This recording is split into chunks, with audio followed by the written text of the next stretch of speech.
Guys, welcome to English with Dr. Kamran Sopi. In this video, we are going to talk about IELTS Speaking Part 2. That is a topic-based portion in which a topic is given which is very general, just like describe a family gathering which you usually enjoy. Here, you have to talk on specific topic. Topic is general, but you have to specify it because the examiner asks, describe a family gathering. So it doesn't mean that you start talking about what is family gathering, what are the benefits of family gathering, and when and where the family gathering should be celebrated. No, it's not like that. So you should start speaking like, I would like to talk about a family gathering which I enjoy the most, that is the birthday celebration.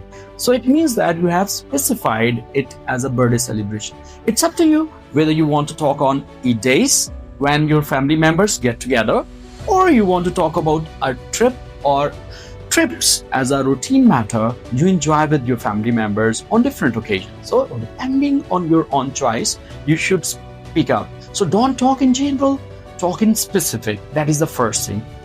Second most important thing is you have to look at the tense of the topic. The tense means if the topic is describe a family gathering which you usually enjoy. Enjoy means it's a present tense. So you should talk in present time, present scenario. It means it's your routine matter. It means that whenever the birthday is celebrated, you enjoy it the most. But on the other hand, if the topic is describe a family gathering which you enjoyed the most.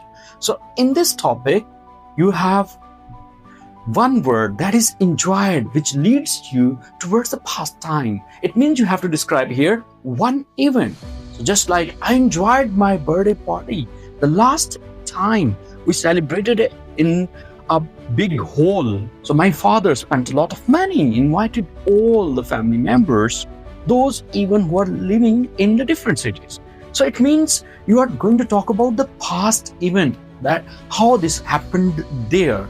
So keep in mind, tense is very much important.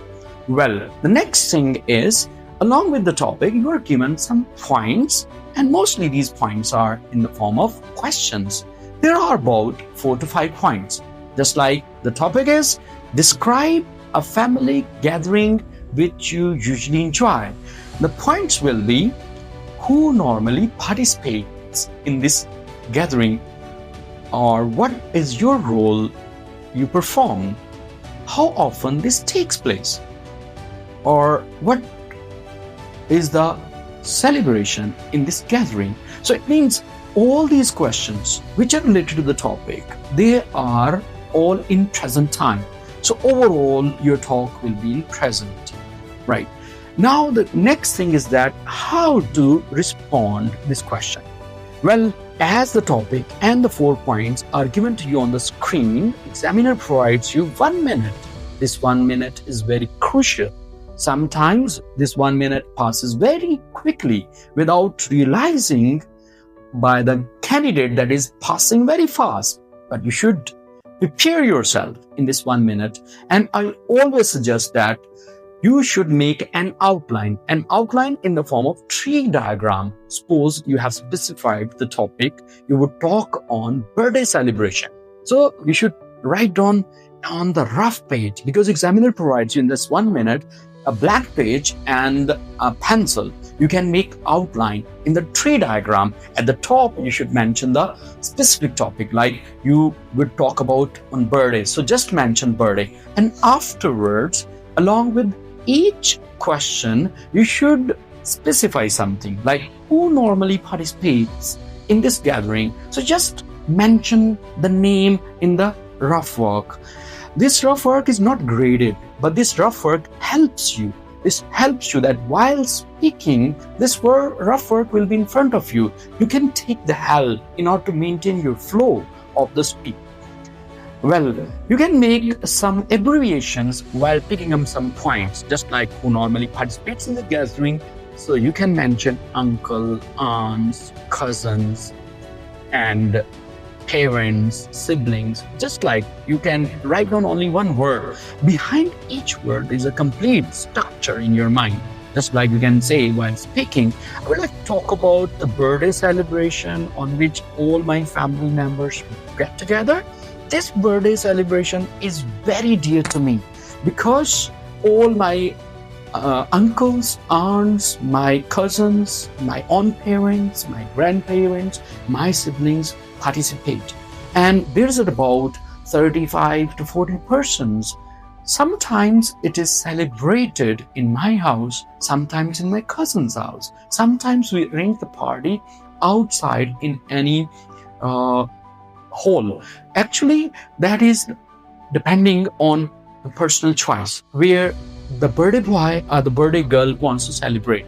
So over here, you have mentioned all the names of your relatives, just like cousins, uncles, aunts, and your grandparents. They participate. Similarly, you can also pick up some points about the next question, just like what you do in this birthday party. Suppose you prepare yourself, you dress up, or you go out for purchasing something. If the birthday is going to be celebrated in your house, your parents give you assignment to order for the cake in the bakery for the party, or you have to buy some things to cook at home. Maybe your mother asks you to bring something, or to decorate something, you have to buy something from the stationery shop or stuff like that. So it means these points you can pick up for making an outline. Okay, so I suggest my students that they should not write down the points just in the integral form, like line by line. No, I would say that there is a whole blank page available with you. You can make the outline in split form. Like you can mention some facts and figures about one questions on one side, and about the second question on the other side, about the third question on another place, and about the fourth question on another place. And it's very helpful for us because while speaking, when your speaking time starts, if you forget something and the things are written in jumbled form, you can't take the help because you would be confused and the pressure will be there in your mind. So it's better if you have made outline in split form. So always make in a tree diagram.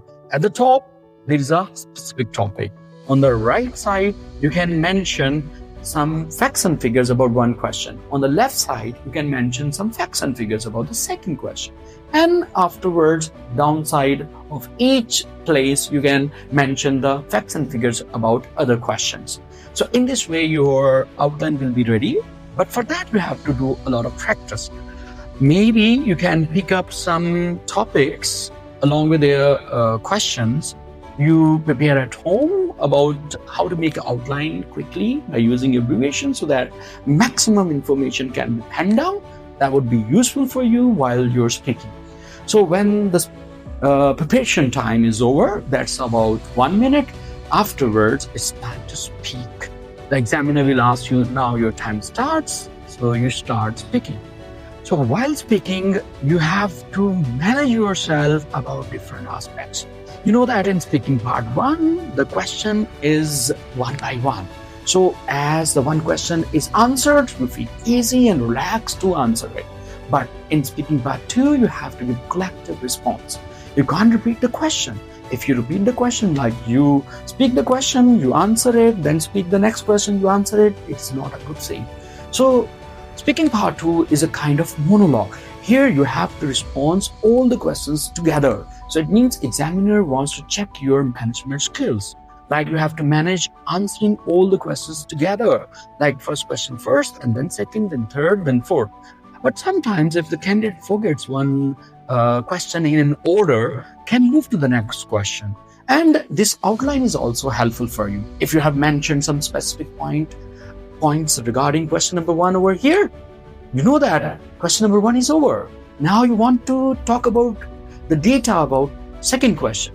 But if you forget what the second question was, you can just look at the points on the other place. And here you can find the detail of it, and the whole story can be fresh in your mind, and then you start talking about the response of the second question. So that's a benefit of making an outline in a split form. So one thing is that you have to speak in order. Second thing is that maintain fluency. Fluency means when you are speaking, there must not be gaps, and you should speak in a natural speed. It doesn't mean that fluency you have to speak very faster, like you start eating up the words and the words are not listened to the examiner. That would be in the negative point. So what I say that speak in fluency, but speak in a natural speed. The speed which you have in speaking your mother tongue, the same speed should be there in speaking English. There must not be gaps, like you start thinking about something, like nothing is coming in your mind. So in this way, the fluency will be disturbed.